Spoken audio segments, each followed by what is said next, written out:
First at 4:30, in an effort to reduce heavy traffic on Nimitz Highway, the State Transportation Department is launching a pilot program that will reroute truckers heading to the port on barge days. Dylan Acheta has details on the changes.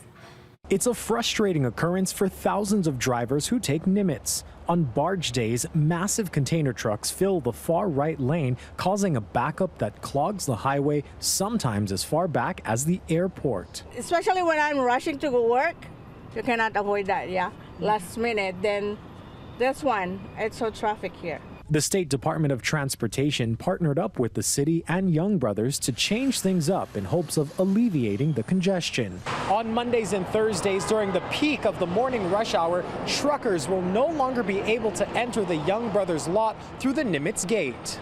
Instead, truckers carrying containers to the Young Brothers terminals must come here to the Sand Island wait station to pre-check their equipment before getting approval to enter on Awiki Street. Young Brothers says they've deployed a mobile gate and software system there to handle much of the pre-check tasks.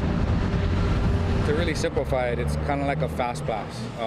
It's like you're going to Disneyland and you get to have an expedited entry, already checked in cargo, and that's been very successful so far. They've slowly rolled out the new route over the last 2 weeks, and officials say it's already led to an improvement. We're making sure that we not only get people to where they need to go a lot more efficiently, but we start reducing that weaving that happens on the highway that causes crashes and safety issues. Under the changes, the Libby Gate now becomes a main point of entry for truckers on Mondays and Thursdays from 7 to 10 a.m. Parking on the Mackay curb of a section of Awiki Street will also be restricted during that time. Planning for this started in July of last year, and officials say this little to no cost change is one step in overall improvements for Hawaii's harbors. We're looking to redevelop our ports and expand our terminals to avoid some of this congestion and to support our economy, to support commerce, so that these goods, these containers that you see behind and around us can move from those ships and onto a store shelf or onto a construction site or to a medical center